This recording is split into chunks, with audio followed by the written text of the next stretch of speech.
what was your path from like the 30,000 foot view from your path from bankrupt at 31 to where you are now? 50 years old now. Those years from about 31 to say 43, 44, were kind of fun. Okay. In that time period, I divorced my first wife, met my second wife, married, um, had a few different jobs in the industry, sold one company to a big security company, and everybody Wow. made tons of cash. Walked away from a couple other opportunities that sold out and made tons of cash, which is why I kind of kicked myself a little bit about it. But hey, at least I had the one. Really strengthened relationships. After going BK, there's kind of like a 10-year penalty that you have to pay personally. Um, and so, in terms of like, bank applications, credit cards, just credit, all that stuff, it's fairly devastating for 10 years. So I can't really do much.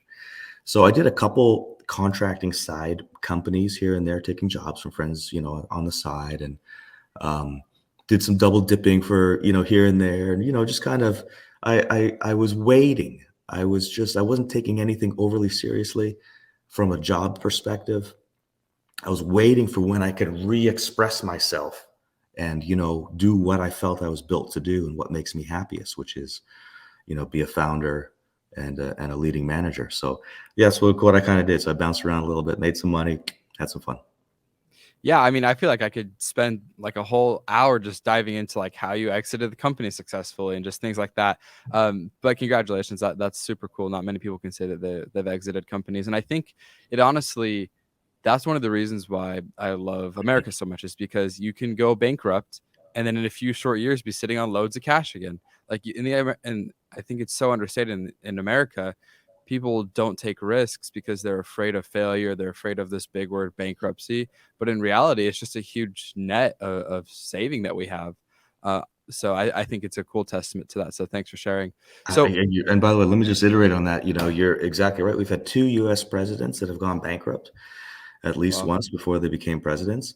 It's just a part of the system. And this goes back to finding yourself, right? There's no shame in it. I mean, I'm here talking to however many people are going to watch this thing and sharing how I went bankrupt.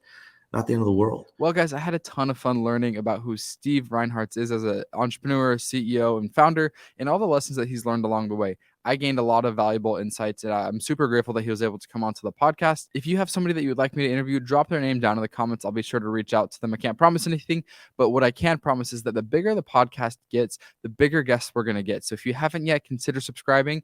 And like always, guys, thank you so much for watching, and we'll see you next time. If you guys are curious on how I ended up working here for Meet Kevin, consider checking out the courses linked down below. I'll give you guys a super special deal. Go ahead and send me an email, mckay@meetkevin.com. Just mention that you're a podcast listener. I'll get you guys a sweet deal on the new promo that we have going on. So check it out before the promo ends. Again, my email is mckay@meetkevin.com. Send me an email and I'll get you an awesome deal on the courses linked down below. Let's get back to the podcast.